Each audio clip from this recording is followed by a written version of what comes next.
آداب عرض ہے MCN اردو نیوز میں آپ کا استقبال۔ ناظرین، میں ہوں ناصر بن خالد۔ خبروں کے سلسلے کو شروع کرنے سے پہلے آئیے ایک نظر ڈالتے ہیں آج کی خاص خبروں پر۔ میرا ٹیکس میری ذمہ داری مہم نے مچائی دھوم۔ صرف 72 گھنٹوں میں 1032 نئی پراپرٹیز شامل۔ شہر میں ٹیکس نظام مزید مضبوط ہونے کی امید۔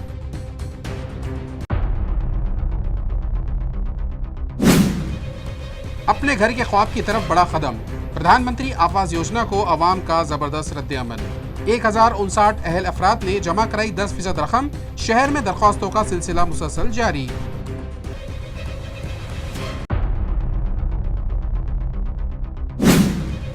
پیٹرول ڈیزل کی قیمتوں نے بڑھائی عوام کی پریشانی۔ شہر میں ایندھن کے نرخوں میں نیا اضافہ۔ ٹرانسپورٹ سے لے کر ضروری اشیاء تک اثرات کا امکان۔ عام آدمی پر پڑ سکتا ہے مالی دباؤ۔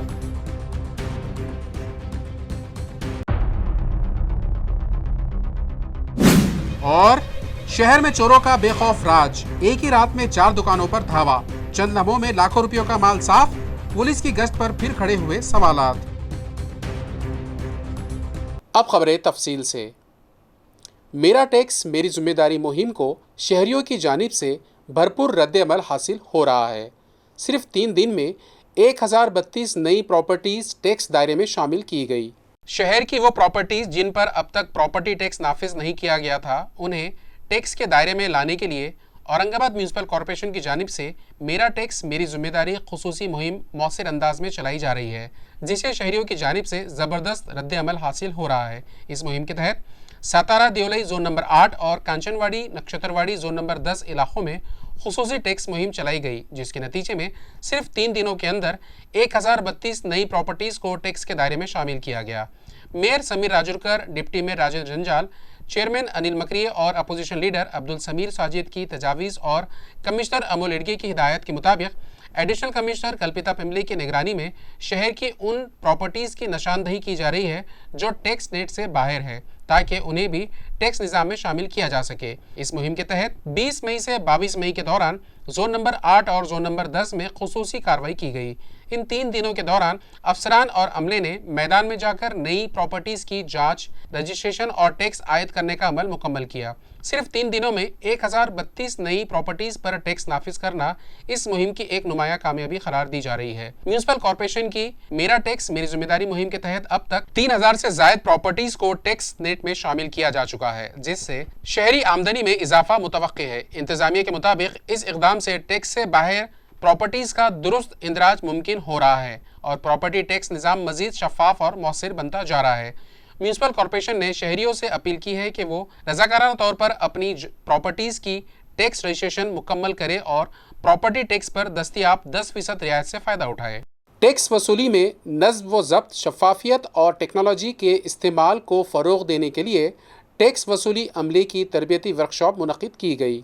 اورنگ آباد میونسپل کارپوریشن کی ٹیکس وصولی کے عمل میں مزید نظم و ضبط، شفافیت اور مؤثریت پیدا کرنے کے مقصد سے آج میونسپل کارپوریشن کے تمام زونز کے ٹیکس وصولی عملے کے لیے ایک خصوصی تربیتی ورکشاپ انعقاد کیا گیا۔ اس ورکشاپ کا بنیادی مقصد شری متر ایپ کے مؤثر استعمال کے ذریعے زیادہ سے زیادہ بقایا جات رکھنے والوں تک رسائی حاصل کرنا اور ٹیکس وصولی میں اضافہ کرنا تھا۔ ورکشاپ کے دوران اورنگ آباد میونسپل کارپوریشن کے کمشنر امول ایڈگے نے موجود تمام ٹیکس وصولی ملازمین کی رہنمائی کرتے ہوئے کہا کہ ٹیکس وصولی صرف آمدنی میں اضافے کا عمل نہیں بلکہ شہریوں کے ساتھ اعتماد پر مبنی تعلقات قائم کرتے ہوئے انتظامیہ کی شبیہ بہتر بنانے کا بھی ایک اہم ذریعہ ہے۔ انہوں نے ٹیکنالوجی کے مؤثر استعمال کے ذریعے ٹیکس وصولی کے نظام کو مزید شفاف، تیز رفتار اور نتیجہ خیز بنانے کی ہدایت بھی دی۔ ورکشاپ کے دوران شری متر ایپ پر روزانہ کام کی رپورٹنگ کیسے کی جائے، پراپرٹی مالکان کی معلومات کو کس طرح اپڈیٹ کیا جائے، ٹیکس وصولی کے دوران کن امور کو ترجیح دی جائے اور شہریوں سے رابطے کے دوران کس طرز عمل کو اپنایا جائے، اس حوالے سے تفصیلی تربیت فراہم کی گئی۔ اس کے علاوہ صرف مالی معاملات پر توجہ دینے کے بجائے شہریوں کے ساتھ خوشگوار، مثبت اور مؤثر رابطے کے لیے نرم مہارتوں، سافٹ اسکل کی ترقی پر بھی خصوصی زور دیا گیا۔ اس موقع پر تمام زون افسران کو بھی یہ رہنمائی دی گئی کہ وہ ٹیکس وصولی عملے کی نگرانی کو مزید مؤثر کیسے بنائیں، ان کی روزانہ کی رپورٹنگ کی جانچ کیسے کریں اور زیادہ سے زیادہ ٹیکس وصولی کے لیے منصوبہ بندی کے ساتھ کس طرح کوشش کریں۔ میونسپل کارپوریشن کی جانب سے فی الحال شری متر ایپ کے ذریعے ٹیکس وصولی عملے کی ریئل ٹائم نگرانی کی جا رہی ہے، جس کے مثبت نتائج بھی سامنے آ رہے ہیں۔ اس کا ثبوت یہ ہے کہ مئی کے مہینے میں ٹیکس وصولی عملے نے تقریباً 12,000 بقایا پراپرٹیز کا براہ راست دورہ کیا، جس سے بقایا جات رکھنے والوں تک رسائی کا عمل مزید مؤثر ثابت ہو رہا ہے۔ میونسپل انتظامیہ میں نئے ضابطے کا نفاذ۔ اب داخلی نوٹنگ اور سرکاری احکامات بغیر نام اور عہدے کے نہیں چلیں گے۔ حکومتی رہنما یعنی گائیڈ لائنز اصولوں کے مطابق ذمہ داری اور شفافیت بڑھانے پر زور دیا گیا ہے۔ میونسپل انتظامیہ کی جانب سے شہریوں کے لیے جاری کیے جانے والے حکم ناموں یا داخلی نوٹنگ، انٹرنل نوٹنگ پر دستخط کرنے والے افسران اور ملازمین کو اب اپنا نام اور عہدہ بھی درج کرنا ہوگا۔ یہ ہدایت میونسپل کمشنر نے تمام شعبہ جات کے ذمہ داران کو دی ہے۔ ذرائع سے موصولہ اطلاعات کے مطابق اس سلسلے میں گزشتہ دنوں ایک سرکولر جاری کیا گیا، جس میں کہا گیا ہے کہ یہ فیصلہ حکومت کی جانب سے جاری کردہ رہنما اصولوں گائیڈ لائنز کے مطابق کیا گیا ہے، تاکہ یہ واضح ہو سکے کہ اصل میں حکم نامہ کس افسر کی جانب سے جاری کیا گیا ہے یا نوٹنگ کس نے تحریر کی ہے۔ ضروری خدمات کو بھی ڈیزل نہ ملنے پر سوالات اٹھنے لگے۔ ایمبولینس ڈرائیور نے دوسرے پمپ سے ڈیزل لے کر مریض کو اسپتال پہنچایا۔ مہاراشٹر میں ڈیزل کی قلت پیدا ہو گئی ہے۔ اس وقت کسانوں کو ڈیزل کی سخت ضرورت ہے، لیکن دیہات کے پیٹرول پمپوں پر ڈیزل دستیاب نہیں ہے، جس کی وجہ سے کسان شدید مشکلات کا سامنا کر رہے ہیں۔ بعض ضلع کلکٹروں کی جانب سے جاری کیے گئے احکامات بھی مناسب نہیں ہیں۔ ایسے احکامات جاری ہونا غلط ہے۔ آئیے دیکھتے ہیں کیا کہا دانوے نے۔